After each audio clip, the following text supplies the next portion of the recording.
At my birthday party, I planned to announce my pregnancy. Instead, I found my fiancé plotting against me.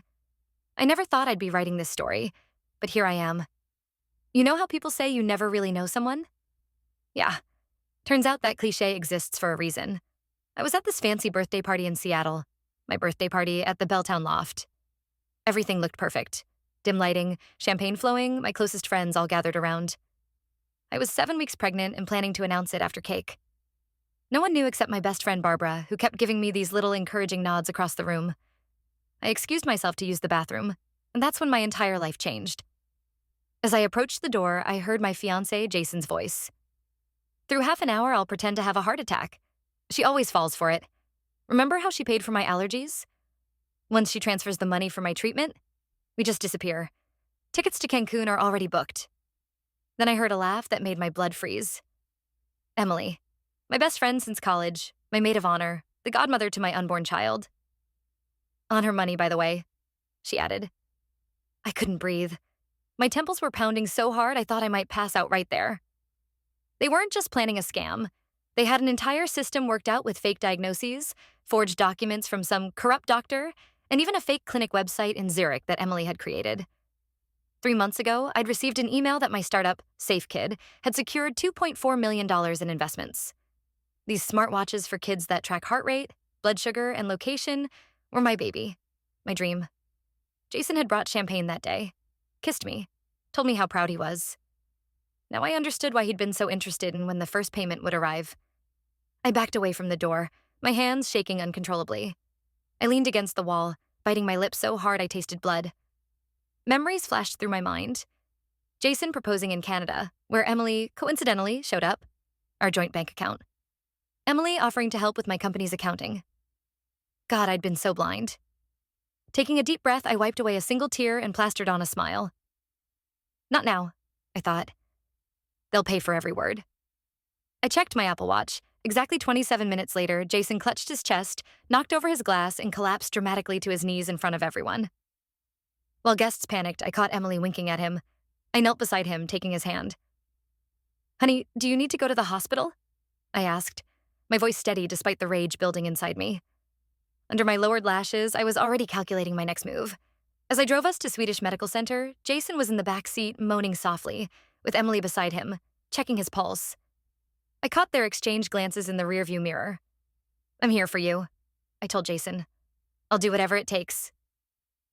And for the first time that evening, I was telling the absolute truth, though they completely misunderstood what I meant. Looking back, all the red flags were so obvious. Jason's sudden trips to visit his sick mother, strange withdrawals from our account, my missing earrings that somehow ended up with Emily. But this wasn't the time for regrets. This was the time for a plan. I transformed my home office into what I called Operation Payback Headquarters. Yellow sticky notes covered the walls as I created a timeline of their deception. For 3 years, Jason had been withdrawing $300 to $500 every other Tuesday, supposedly for renting garage space for his collector's Honda S2000. But what if that garage never existed? One evening, I sneaked into his colleague's garage to plant a GPS tracker on his car. My heart nearly stopped when Jason unexpectedly returned for his forgotten wallet. I hid behind a pillar, pulse racing, praying he wouldn't spot me. My biggest breakthrough came when I realized Jason occasionally used my laptop to check his email. Like the idiot he was, he'd left his Gmail logged in. Jackpot. I found hotel bookings during his business trips, all with Emily. Photos from weekends in Napa Valley and Big Sur, intimate messages, plans for their escape. In one email, Emily wrote, "She's so trusting. It's almost boring. Can't wait until we can be together for real, without this charade." My chest tightened as I realized our 3 years together. The 18 months with his ring on my finger, it was all a lie. In his browser history, I found searches for how to transfer large sums to offshore accounts without tracking. I created a spreadsheet. They'd stolen $47,834 from me over 3 years. But the most shocking discovery was finding correspondence about a woman named Samantha from Portland, their previous victim. The scheme was clearly practiced. I found Samantha on Facebook and reached out. "They're still together?" she gasped during our call. He told me she was his cousin. Samantha had lost her home and business because of their fraud. He disappeared with $80,000 I gave him for an operation. Police couldn't do anything. Technically, I gifted him the money. That conversation changed everything. This wasn't just cheating and theft, it was a system, a business model. I met with Alex, my financial advisor, at Blue Bottle Coffee, far from my usual spots. You sure about this? He asked after hearing my story. I've known Jason for 5 years. I silently showed him the photos and bank statements. Holy shit, was all he could say. I also secretly met with Maya, an attorney, in a private room at Canlis Restaurant. We need to be careful, she warned. One wrong move and they'll disappear. I transferred all my assets to a new company while playing along with their scheme. Meanwhile, Jason received a diagnosis of a rare heart arrhythmia requiring experimental treatment in Switzerland. Emily sobbed on my shoulder, saying, "He deserves to live. He deserves better." I hugged her, and thinking, oh yes, you'll both get exactly what you deserve. I played my role perfectly. The devastated, frightened girlfriend ready to do anything for her lover. When Jason mentioned needing $175,000 for treatment, I feigned panic and said I'd sell part of my company. That evening, I caught him searching through my work laptop. What are you doing? I asked. Just looking for Christmas photos. He lied. Later, I discovered he'd installed keylogging software to monitor my activities. The game was getting dangerous. They were growing suspicious. My inspiration came from Reddit, where someone described exposing scammers in a movie theater. I contacted the manager at SIF Cinema Uptown, a young woman with blue hair. After explaining my situation, she immediately agreed to help. What jerks? Of course I'll help, she said, genuinely outraged. I prepared a 7-minute video with all my evidence, including audio recordings of their escape plans. The day before I was supposed to transfer the treatment money, I suggested to Jason and Emily, let's have one normal evening before all this chaos. Let's go to a movie. They eagerly agreed. I overheard Emily whisper to Jason, last night with the sucker. I pretended not to hear. The trap was set. The theater manager confirmed. Everything's ready for your video. Police will arrive 85 minutes after it starts, right after your footage. I took a deep breath. Game on. Updated. Guys, I can't believe I'm writing this. Still reeling from last night's party. This morning, Jason's still playing his sick act, and I'm putting on my concerned girlfriend performance. You know what's the weirdest part? A tiny piece of me still hopes I got it all wrong, that this is some stupid prank. But when I checked our credit card, there was already a charge for a booking at the Ritz-Carlton Cancun for March 14th, the day he's supposed to be in treatment. Has anyone ever dealt with this kind of betrayal from the people closest to them? How did you figure out you were being deceived? Driving my Tesla Model Y to the theater, I could hear Jason and Emily whispering in the back seat. 7 a.m. flight, passports, cash the transfer. I caught fragments of their conversation. Jason kept checking his time. Running late? I asked innocently. No, just thinking about tomorrow's procedure, he replied.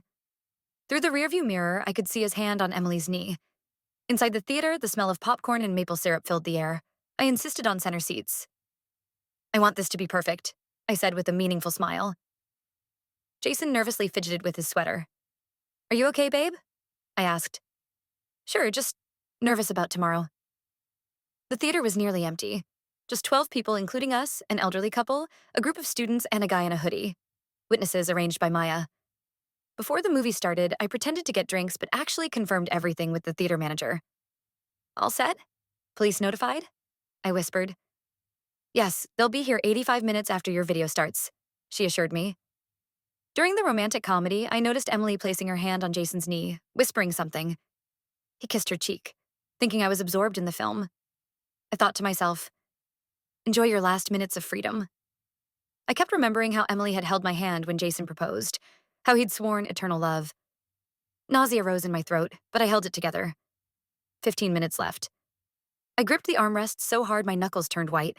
As the film ended and credits rolled, Jason started to stand. Great movie, shall we go?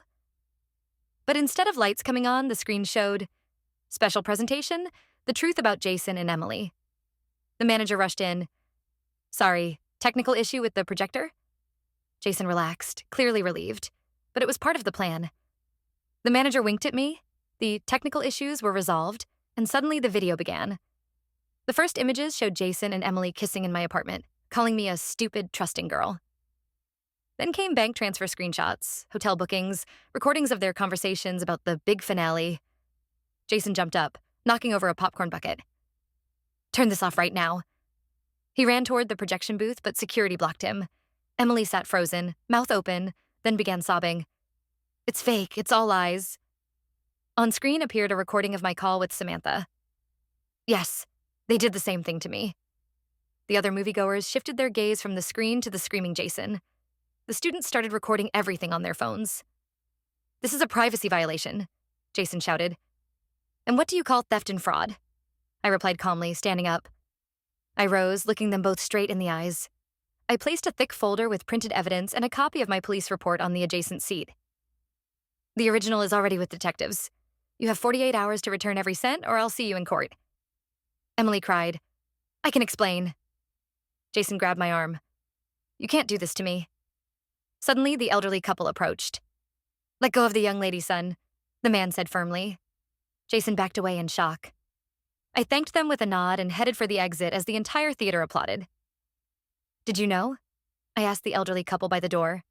No, dear, but Harold and I have been married 52 years. We know what real love looks like, and that's not it. I stepped outside, breathing in Seattle's night air. Free at last. But the story was far from over. I turned off my phone immediately after leaving the theater and drove to the Four Seasons. Using the name Ellen Ripley, I booked a room. In the lobby, Jason suddenly appeared. Somehow he'd tracked me down. You don't understand what you're doing, he shouted, approaching me. Security quickly intervened, dragging him toward the exit. This isn't over. You'll regret this. His shouts echoed through the marble hall. An hour later, safely in my room, I turned on my phone. 27 missed calls and dozens of messages filled my screen. Please, threats, curses. Jason's texts ranged from, I was going to propose again in Switzerland. I really am sick. You misunderstood everything. Fool, you've ruined my life. Forgive me, I'll fix everything, I swear. The next morning, Detective Rodriguez called. We caught them at the airport. They had tickets to Cancun, fake passports, and about $30,000 in cash. Later at the police station, I saw Jason behind glass, looking like a stranger, his eyes full of hatred. It was all her, he shouted, pointing at Emily's photo. She made me do it. It was her plan. I turned to the detective. You have the audio recordings from my lawyer? He nodded. More than enough evidence against both of them. That evening, I received a video call from Emily from the police station. Tears streamed down her face. Please, I made a terrible mistake. Jason manipulated me. He threatened to tell my parents about something from my past. I got confused, but I always loved you as a friend. I listened silently. You have to believe me. Remember when I held your hand when your grandmother died? That was the real me. Finally, I responded, You're right, Em. The real you held my hand while emptying my bank account with your other hand. The only thing I don't understand is why you needed years for this scheme. Emily hesitated, then admitted, We were waiting for your company to grow enough. The investment round was the perfect trigger. When I checked social media, I found an explosion of activity. Common friends expressed shock. How did we not see this? I always felt something off about their relationship. I received a message from an unknown number. Thank you for stopping them. I was a victim too. Can I talk to you? By evening, I discovered Samantha wasn't the only one. 4 more women contacted me. We created a group chat, Survivors of J and E Club. These previously unknown women shared details of the scheme. He pretended to have cancer. She posed as his sister. They stole my designs and launched a competing business. On the 3rd day, Detective Rodriguez delivered worrying news. They've been released on bail but must wear electronic ankle monitors and can't leave the state. An hour later came an alarming call. Jason's bracelet stopped transmitting. We think he tried to remove it. Police issued a search warrant. Panicked, I called Samantha. They've escaped. What if they come after me? That night, my apartment alarm triggered. Security found signs of a break-in, but no intruders. On my kitchen table was a note. This isn't over. You're still mine. I immediately moved to another hotel. The next morning, Emily's parents messaged me, asking to meet. We didn't know what she was involved in. Please let us talk. We met at a cafe in Pike Place Market. They looked broken, aged 10 years overnight. She was such a good child, her mother said, voice trembling. We mortgaged our house for her bail. We thought she was innocent. Her father stared into his cup. Now we know the truth. The police showed us the evidence. They begged me to reduce the charges. Looking at them, victims in their own way, I felt conflicted. I'll think about it, I said, standing to leave. But there are other victims. It's not just up to me. As I walked away, I wondered about the price of forgiveness and whether true justice always meant maximum punishment. Updated. Wow, guys, my hands are still shaking as I write this. The movie theater showdown was last night, and I'm still holed up at the Four Seasons under a fake name. I can't even describe the looks on their faces when all the evidence popped up on the screen. Jason literally bolted for the projection booth, but security stopped him. Emily was sobbing, trying to run out of the theater. Honestly, the strangest part was this overwhelming relief I felt when I just stood up and walked away. And get this, a random elderly couple stepped in when Jason tried to grab me. Strangers were applauding. It was surreal. Do you think I went too far with the public takedown? P.S. The police just called. They caught Jason and Emily trying to board a flight to Mexico. 2 weeks later, Jason and Emily were arrested at a motel near the Canadian border. They'd nearly crossed over, but their credit card use for the room gave them away. Jason's attorney, Richard Montgomery, a well-known white-collar defense lawyer, contacted me. My client is willing to fully compensate your losses if you withdraw the criminal charges. He hinted at reputational risks. Such proceedings might touch on sensitive aspects of your personal life. Are you sure you want that for your growing business? It was clearly a threat. I responded, tell your client that intimidation is not the best strategy for someone facing federal fraud charges.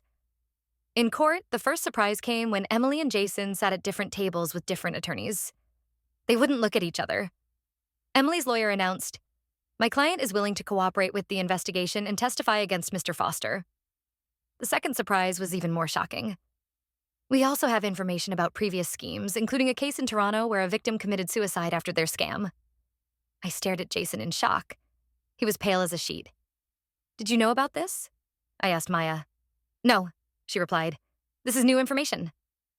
The story attracted media attention. Tech entrepreneur exposes multi-state fraud ring headlined the Seattle Times. Other outlets were less friendly.